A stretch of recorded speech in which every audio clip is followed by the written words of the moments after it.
When I was in 4th grade, I was at a sleepover with my friends. Everyone was talking loudly and there was music playing, and all of a sudden, I found myself getting overwhelmed, and I ran up the stairs on a broken foot. You can laugh, it was funny. My friends and I still joke about it to this day. We call it the demon sleepover.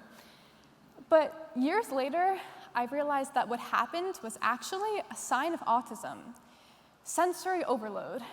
With all the music and lights and people, it became too much to handle. But why did it take me so long to understand this huge part of my identity? I always had a suspicion I was different, but I never had the vocabulary to identify what it was. That is, until very recently, when I was having a conversation with a friend, and he asked if I ever looked into any form of neurodivergence. Neurodivergence. I had heard this word before. Most of my friends identified with it, so I knew vaguely what it was, but I'd always been too scared to look it up because, well, I was scared of the truth. That night, though, I spent hours upon hours researching everything I could find, and I was exhilarated by the answers it gave me, but terrified of what it meant.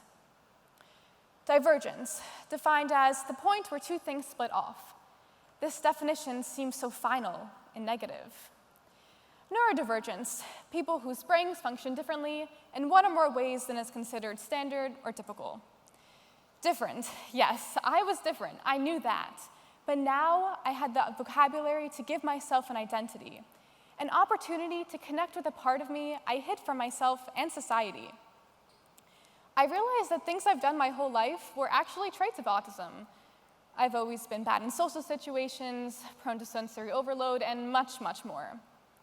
But the more I resonated with these traits, the more I wondered, how did I just notice this? How did no one else notice? Would I even be able to get diagnosed? It was with these questions that I found my passion, not just autism, but autism in AFAB people. I'm sure most of you have heard the statistic that autism affects 4 males for every 1 female. This, like many generally accepted facts about autism, are completely false and rooted in bias and misconception. These myths cause great suffering for the autistic community because it makes it extremely hard to get a diagnosis, accommodations, and validation. To begin, most of the research done on autism is based on observing white, cis-straight men. In fact, in many of the studies done, there were not even an equal number of boys and girls, causing clearly skewed results that stated autism was more common in men. Hans Asperger's, a scientist who studied autism, noted that the girls he studied had some traits of autism, but it wasn't fully formed, whereas the boys had fully formed autism. He refused to say that girls can have autism and instilled this cycle of ignorance. The term Asperger's, which is no longer used, was coined after him, and his blatant denial of the truth had a negative effect on so many autistic people. In addition to skewed research, autistic traits also present differently between AFAB and AMAB people due to the effects of developing in a gendered society. While all autistic people are different, a lot of AFAB people have similar experiences because of the way society socializes them. For example, they may be more prone to initiate friendships, social or emotional, compared to their AMAB peers. They also tend to mask much more. Masking is an extremely exhausting task, both mentally and physically. It is often unconscious and instinctual, especially for AFAB people who are pressured with society's strict gender norms. Charles Davies, an autistic tattoo artist, said, "I feel that as a woman, I am more pressured to fit in socially, which is why I have spent most of my time masking." After reading her story and learning about masking, I realized it's something I've been doing my whole life to fit in. Learning to unmask is a daunting but necessary task in order to unsubscribe to society and become more comfortable in myself. Furthermore, autistic people develop special interests and hyperfixations. However, in AFAB people, these are often dismissed as neurotypical likings because they center around more social aspects, like anything creative or in the arts, whereas AMAB interests are often centered around more technical aspects, with trains being the most commonly used stereotype. Because the things I'm interested in don't fit in with the stereotype, I, like countless others, thought I didn't have hyperfixations or special interests, and it was very invalidating. I realized, however, that my special interest is words, and my entire life I've been fascinated with books, poetry, reading, songwriting, and everything that has to do with it. Understanding that has allowed me to connect with a part of myself and feel more accepted in the autistic community. With masking comes the concept of functioning labels, because oftentimes people who are labeled as high functioning are AFAB autistic people who are masking. High and low functioning labels have been used by parents of autistic people and parents and scientists and doctors for a long time, with little regard for how it affects actual autistic people. The stereotype about autism is that it is a line from low to high functioning. People who are low functioning are infantilized, talked over, and treated as incapable of doing anything. People who are high functioning are denied accommodations, invalidated, and struggle with getting a diagnosis, like me. In reality, autism is a spectrum with infinite combinations and possibilities. Someone can be fine in social situations but struggle a lot with sensory issues, while another person can be the exact opposite. Part of the beauty of autism is how unique it is for every person. Bias, misconception, stereotypes, and a strict society all contribute to the three things AFAB autistic people are often met with: misdiagnosis, a lack of diagnosis, or late diagnosis. Doctors will misdiagnose us with mental illnesses like anxiety or other neurodivergencies, most commonly ADHD.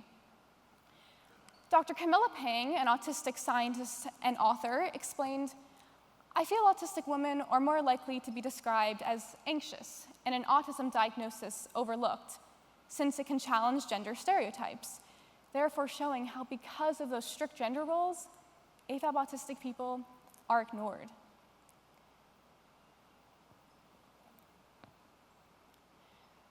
On top of that, getting a diagnosis is extremely inaccessible. It costs an absurd amount of money, can take many, many years, and it's an exhausting process, which is why late diagnosis is common, but a very hard thing to do. So why do it then? Due to all of the misconceptions and masking and misdiagnosis, autistic people do not need a diagnosis to be valid. However, for me and so many others going through the late diagnosis process, it is about validation and accommodation. Accommodations can depend person to person and can be a wide variety of things, but they can include extended time, repeated instructions, and much, much more. Living in a neurotypical world is mentally and physically exhausting, so accommodations make life much easier, but without a diagnosis, they're very hard to get. In addition, feeling validated is very important.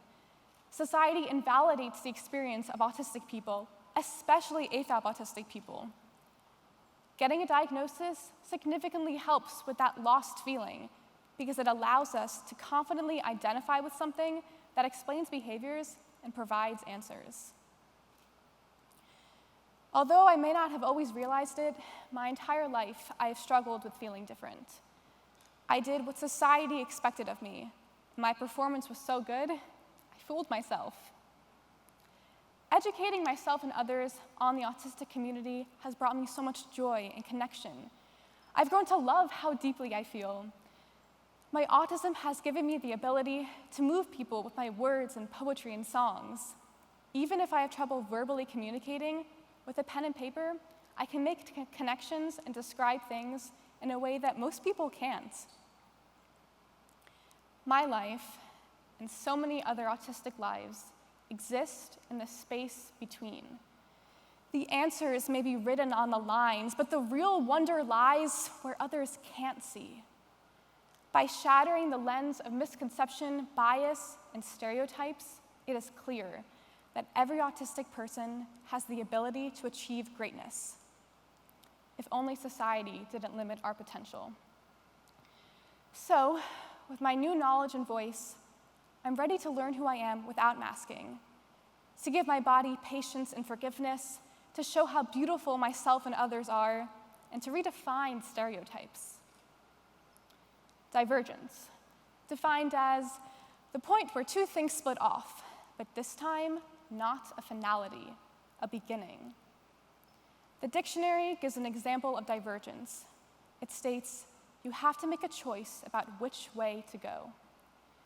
Whether or not you're autistic, you all have the power to make the choice to diverge from what is considered normal, to look beyond the surface, to question the facts, and get angry at the statistics, because AFAB autistic people deserve to be heard. Instead of going along with deeply rooted misconception and gender bias, let's reboot our way of thinking and ask ourselves, what choice will you make? Which way will you go? How will you diverge? Thank you.